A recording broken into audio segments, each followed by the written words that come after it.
Hello and welcome to this episode of our program World Today, where we are having an in-depth look to the local and international press headlines.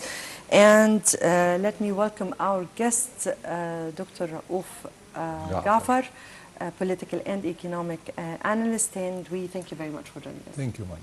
Thank you. We start from the daily news, and Egypt Sisi invites Trump to Cairo, and it says Egyptian President Fattah Sisi invited U.S. President, or rather U.S. President-elect Donald Trump to visit Cairo in a telephone call in which Sisi congratulated Trump personally on his triumph in the U.S. presidential elections.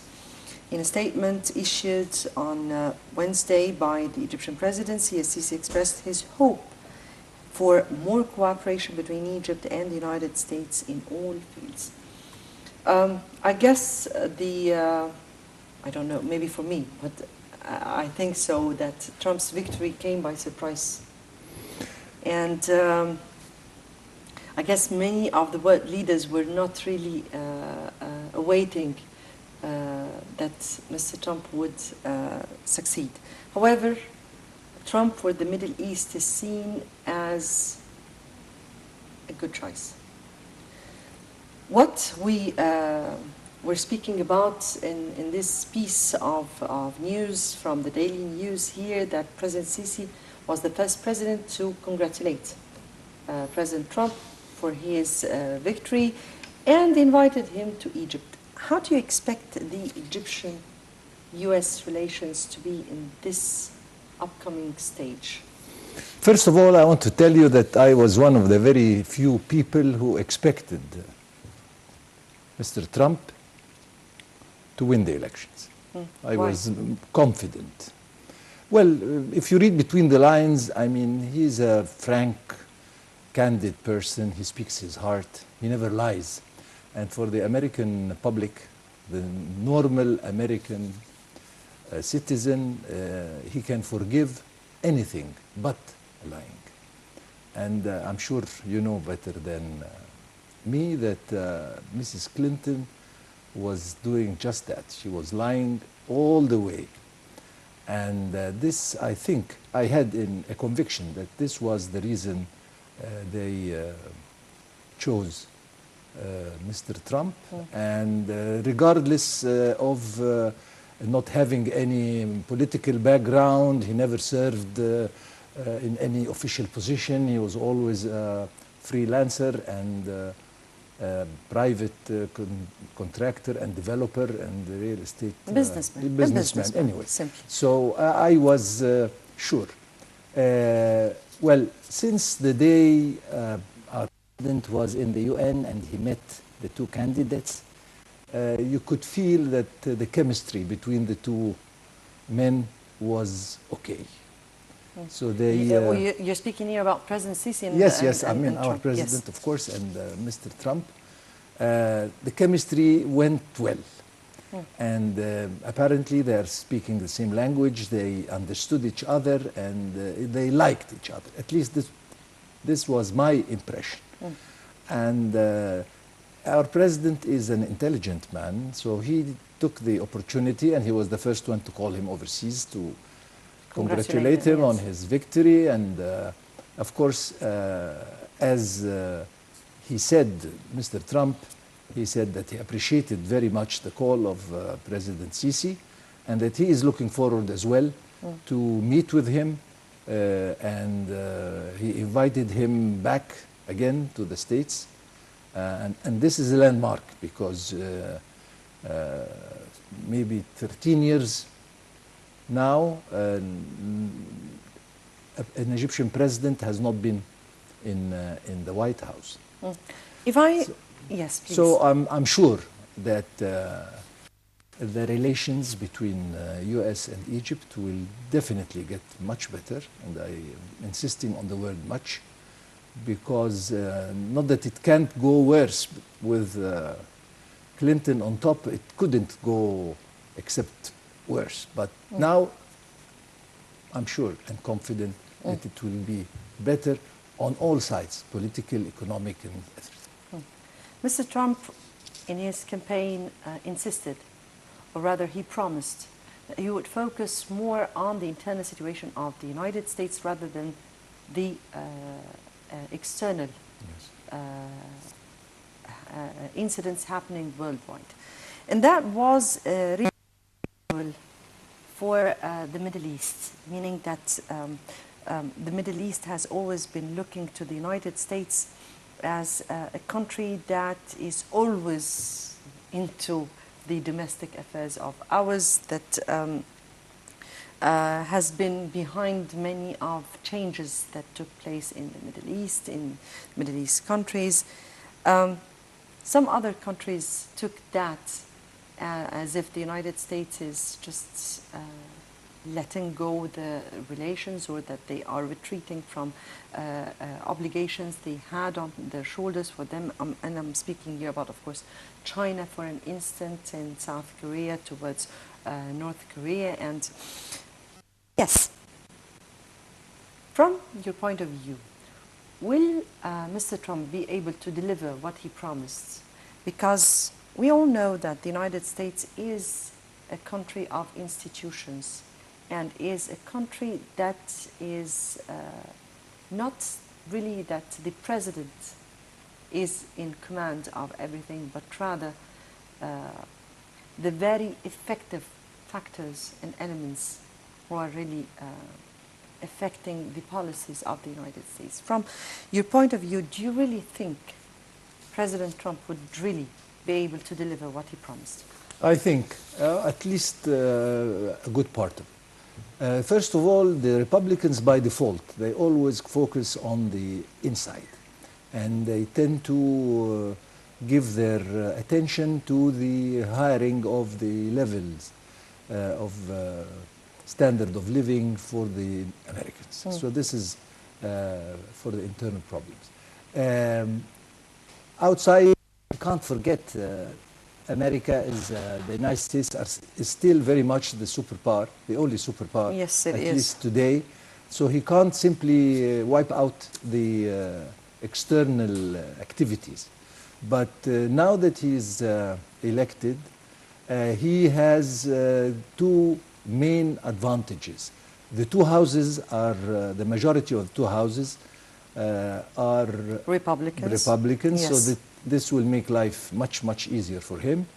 And in my humble opinion, I think the military in the United States are fed up with their interferences outside. So he will at least ease up the situation, not that he will stop entirely, but at least he will ease up the situation as far as the Middle East is concerned, which is very good. If I may just wrap up this by asking, did it take you by surprise his winning in states like Florida, like Pennsylvania, like Ohio, which are states of Democrats?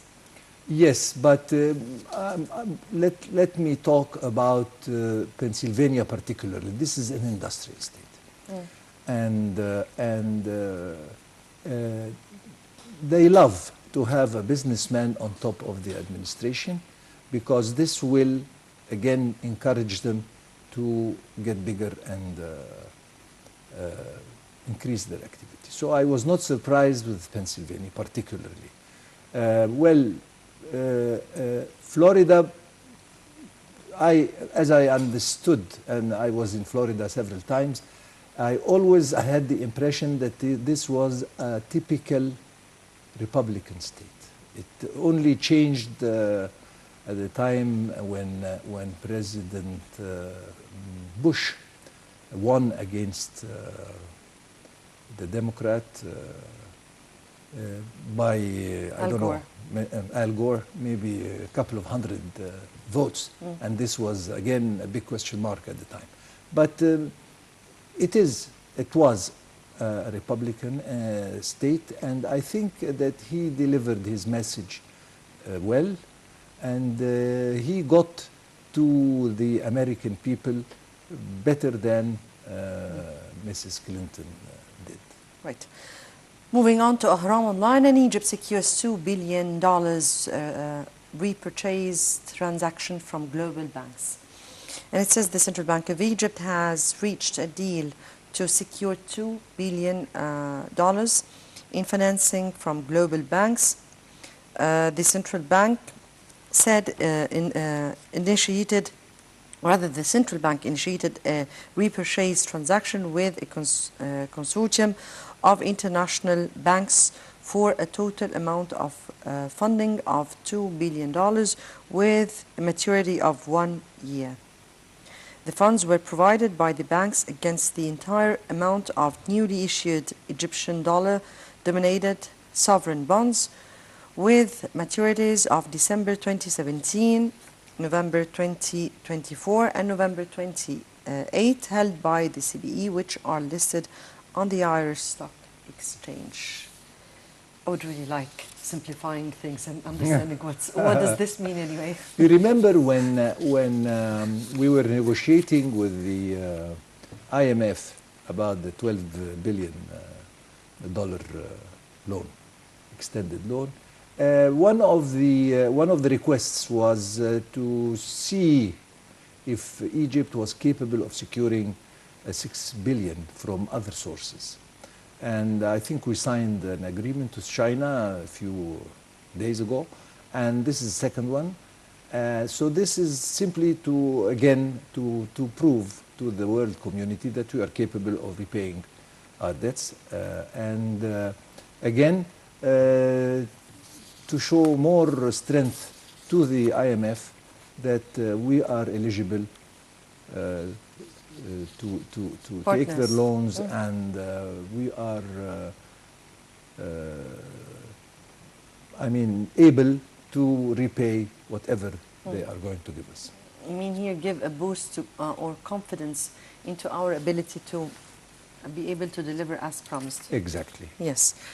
From the World Bulletin, and Hamas leader urged Trump to change U.S.-Palestine policy. And it says, turning back to the U.S., because this is, yes, this is a thorough issue that we're speaking about because of his statements regarding the Palestinian issue and because of his promises to Israel. So this is a real thorny issue we're speaking about here. But anyway, Khalid Mishael, head of the Palestinian resistance movement Hamas, anyway, urged U.S. President-elect Donald Trump on Thursday to reconsider long-standing U.S. policy vis-a-vis the Palestine-Israel dispute. I guess it was not just Khalid Mishael, but rather also President Mahmoud Abbas, also when he congratulated Trump, he extended his hopes that he said first that the Palestinian Authority will deal with any leader, U.S. leader that takes office, but also said that he hopes that Trump would really be able to change the situation on the ground.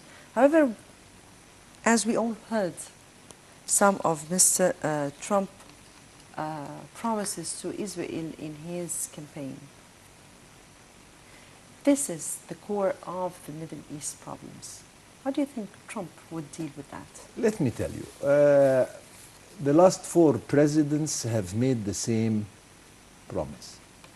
They all said, we are moving the embassy to Jerusalem instead of Tel Aviv, and none of them did it. And I don't think Mr. Trump will. But these are, you know, electoral promises that are always on the exaggerated side of things. So I don't think he will, although we heard again that he said that he is not very favorable with the two-state solution. But again, this might have been an electoral statement with some exaggeration. But I think that, well, I think that this is between the Palestinians. Forget Hamas, of course. I'm talking Mr. Abbas. But even Hamas has to be inside because they will. Blown. Well, Hamas will follow what Israel tells her to follow. So I have, but the point is, the negotiations will go on between Abbas and the Israeli administration. And I don't think we shall witness any drastic changes in the policy. The or problem in the is that there are drastic changes now. That Israel has been taking advantage for 5 years of the Arab situation and has been doing all what it wished. More illegal settlements, more excavation under the Al-Aqsa